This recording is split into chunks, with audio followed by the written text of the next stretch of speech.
ಕನ್ನಡದ ಟಾಪ್ ನಟಾಗಿ ಗಣೇಶ್ ಅವರು ಕಾಣಿಸ್ಕೊಳ್ತಿದ್ರು. ನಿಮಗೆಲ್ಲ ಗೊತ್ತಿರುವಂಥದ್ದೇ. ಸದ್ಯಕ್ಕೆ ಗಣೇಶ್ ಅವರ ಬಗ್ಗೆ ಬಂದಂಥ ಒಂದು ಅತಿ ದೊಡ್ಡ ಆಘಾತಕಾರಿಯಾದ ವಿಚಾರ ಅಂತಲೇ ಹೇಳ್ಬೋದು. ಸದ್ಯಕ್ಕೆ ಏನಾಗಿದೆ ಇದ್ರ ಬಗ್ಗೆ ಸಂಪೂರ್ಣ ಮಾಹಿತಿ ನಾನು ನಿಮಗೆ ಕೊಡ್ತೀನಿ. ಅದಕ್ಕೂ ನನ್ನ ಚಾನಲ್ ಕೂಡ ಸಬ್ಸ್ಕ್ರೈಬ್ ಮಾಡ್ಕೊಳ್ಳಿ ಸ್ನೇಹಿತರೆ. ಇನ್ನು ಕನ್ನಡ ಸಿನಿಮಾರಂಗ ಕಂಡಂತೆ ಮೇರು ನಾಯಕ ನಟ ಅಂದರೆ ಅದು ನಟ ಗಣೇಶ್ ಅವರು ಅಂತ ಕೂಡ ಹೇಳ್ಬೋದು ಸ್ನೇಹಿತರೆ.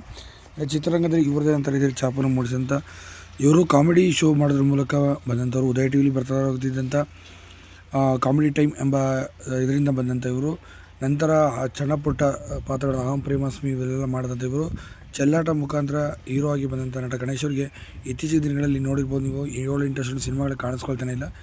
ಇದರ ಬಗ್ಗೆ ಅವರಿಗೆ ಕೇಳಿದ್ದಕ್ಕೆ ನನಗೆ ಒಳ್ಳೊಳ್ಳೆ ಲವ್ ಸ್ಟೋರಿ ಸಿನಿಮಾಗಳನ್ನೇ ನಾನು ಮಾಡ್ತಿದ್ದೆ, ತುಂಬ ಚೆನ್ನಾಗಿ ಕೂಡ ಜನ ಒಪ್ಕೊಂಡಿದ್ರು. ಈಗ ಬರ್ತಿರೋ ಸಿನಿಮಾಗಳಿಗೆ ತಲೆ ಬುಡ ಏನೂ ಇರೋದಿಲ್ಲ, ನಿಮಗೆಲ್ಲ ಗೊತ್ತಿರೋಂಥದ್ದೇ.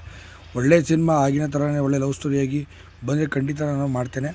ತಲೆ ಬುಡ ಏನಕ್ಕೂ ಸಂಬಂಧ ಇಲ್ಲದಂಥ ಸಿನಿಮಾಗಳಲ್ಲಿ ಮಾಡಿ ಸುಮ್ಮನೆ ಆಗೋದಕ್ಕಿಂತ ಕಣ್ಮರೆ ಆಗಿರೋದಕ್ಕಿಂತ ಇದೇ ರೀತಿ ಚಿತ್ರರಂಗದಲ್ಲಿ ದೂರ ಉಳ್ಕೊಳ್ಳೋದೇ ಭಾಳ ಒಳ್ಳೆಯದು ಅಂತ ನನಗೆ ಅನಿಸುತ್ತೆ ಅಂತ